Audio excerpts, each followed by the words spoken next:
A contagem regressiva já começou. Faltam um pouco mais de 100 dias para a Copa do Mundo. Parece muito, mas não é nada. O carnaval está batendo na porta, os estaduais estão pegando fogo e o Brasil inteiro só tem uma pergunta na cabeça. O técnico Carlo Ancelotti tem uma lista na mão com 10 nomes, mas só existem 3 passagens aéreas reservadas para centroavantes. Antes de falar dos nomes, a gente precisa entender o peso disso. Nós não estamos procurando apenas um jogador. Estamos procurando um herdeiro. Quem vai herdar a camisa que foi de Ronaldo Fenômeno e Adriano Imperador? Desde 2006, essa camisa pesa toneladas. Em 2026, a missão é resgatar o medo nos olhos dos zagueiros rivais. Estamos em fevereiro de 2026 e a hierarquia da seleção brasileira virou de cabeça para baixo. Quem diria que o nosso artilheiro na Premier League seria um cara que até ontem jogava na Bulgária? Quem diria que a nossa maior esperança estaria vestindo a camisa do Lyon? Ou que a solução poderia estar aqui, jogando a Libertadores pelo Cruzeiro? Hoje, o Expresso da Bola faz a auditoria final. Vamos analisar tática, momento e psicológico dos candidatos à camisa 9 do Hexa. Já esmaga o like, pega o seu café e se ajeita na cadeira, porque a briga vai ser feia. Mas antes de citar os nomes, vamos entrar na mente de Carlo Ancelotti. O que o italiano quer? Ele sabe que o dono do time é Vinícius Júnior. Isso significa que o nosso centroavante não pode ser um poste estático, ele precisa ser um facilitador. Ele tem que saber sair da área para o Vini entrar em diagonal, tem que saber fazer o pivô para o Rodrigo bater. Quem desses candidatos consegue ser o Benzema do Brasil em 2026? Vamos começar pelo elefante na sala, o nome que ninguém cogitava e hoje é impossível ignorar: Igor Thiago. O que está acontecendo no Brentford é histórico. Ele chegou para substituir o Ivan Toney e fez a torcida esquecer o ídolo em 3 meses. Estamos na rodada 24 da Premier League e os números não mentem: 16 gols. Hoje, na liga mais difícil do planeta, só o robô Erling Haaland fez mais gols que ele. O Igor Thiago oferece o que o Ancelotti ama: força bruta. Numa Copa contra defesas fechadas, ter um tanque de 1,90 m na área é uma arma nuclear. Ele não é o mais técnico, mas empurra a bola para a rede. Para muitos, é vaga garantida. Do outro lado, temos a técnica pura, o nosso menino de ouro, Endrick. A temporada no Lyon foi complicada. Com o Mbappé centralizado, o espaço sumiu. Mas a ida para empréstimo para o Lyon agora em janeiro foi a salvação. Gol na estreia, titularidade absoluta, o sorriso voltou. O Endrick do Lyon está mais maduro. A técnica dele é superior a todos dessa lista. O faro de gol é de Romário. Mas a dúvida do Ancelotti é física. O Endrick aguenta 90 minutos de porrada numa Copa do Mundo hoje? Ou será que o papel dele em 2026 é ser aquele super reserva de luxo?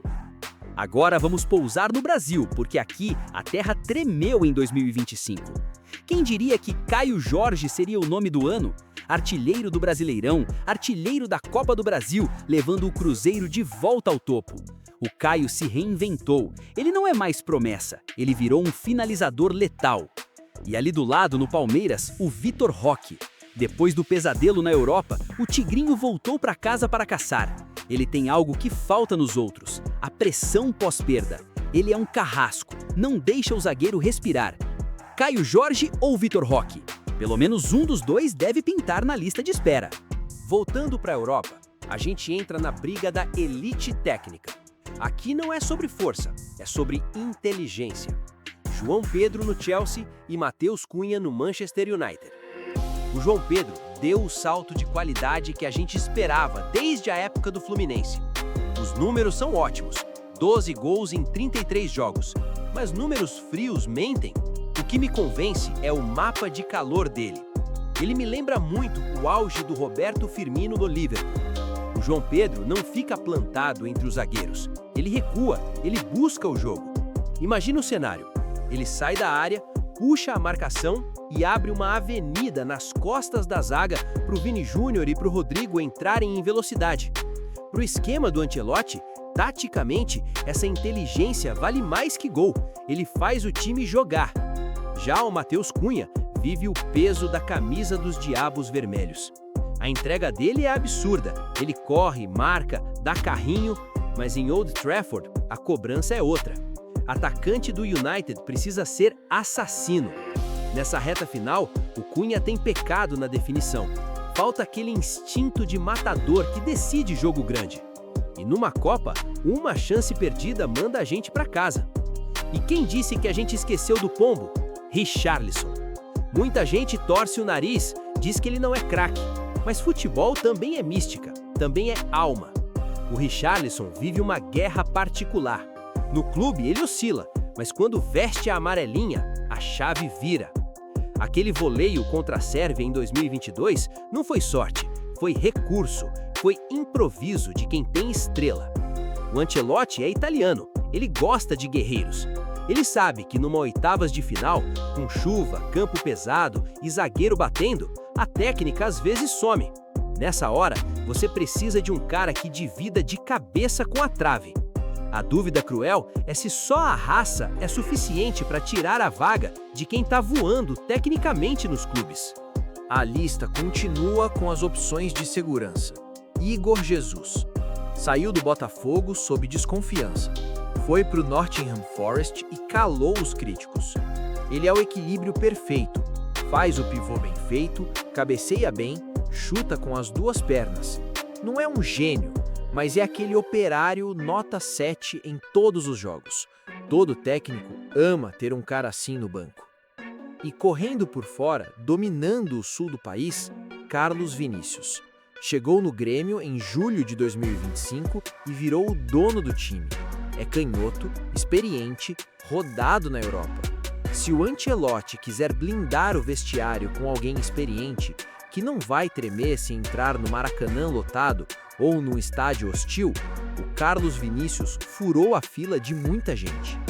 E isso nos leva ao capítulo mais denso e emocionante desse vídeo. Gabriel Jesus. Janeiro de 2025, Old Trafford, um clássico contra o United. Num lance bobo de apoio, o joelho estalou. O diagnóstico caiu como uma bomba. Rompimento total do ligamento cruzado anterior e menisco. Foi quase um ano longe.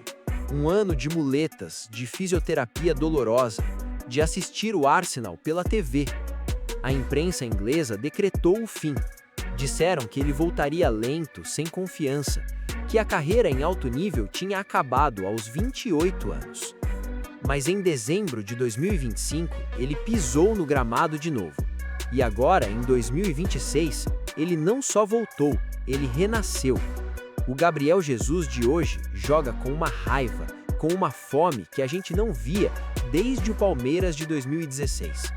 Ele parou de jogar para os outros e começou a ser egoísta no bom sentido. Voltou a brocar. É um sobrevivente. E se tem uma coisa que o Carlo Ancelotti respeita mais que técnica, é a resiliência mental. Ele corre por fora, mas seria a maior história de redenção dessa Copa do Mundo. Chegou a hora.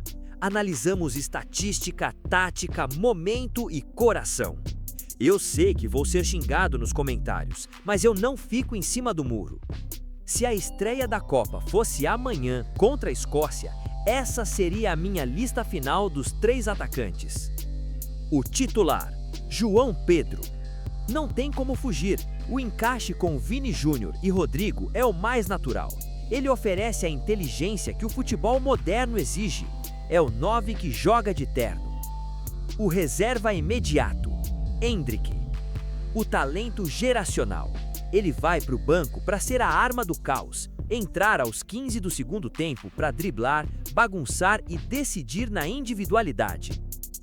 A opção de guerra, Igor Thiago. Desculpa Richarlison, desculpa Jesus, mas não tem como deixar o vice-artilheiro da Premier League de fora. Se o jogo complicar, se a bola não entrar por baixo, a gente precisa da força bruta dele pelo alto. É a ferramenta que falta no elenco. Essa é a minha convocação, e eu sei que ela é polêmica. Você deixaria o Gabriel Jesus de fora depois de tudo que ele passou? Você levaria o Caio Jorge no lugar do Endrick? A arquibancada é de vocês. Escala os teus 3 centroavantes aqui nos comentários. Quero ler as melhores justificativas. Não esquece de se inscrever, porque a cobertura do Hexa tá insana aqui no canal. Eu vou ficando por aqui. Esse é o Expresso da Bola. Um abraço e até a convocação oficial. Fui!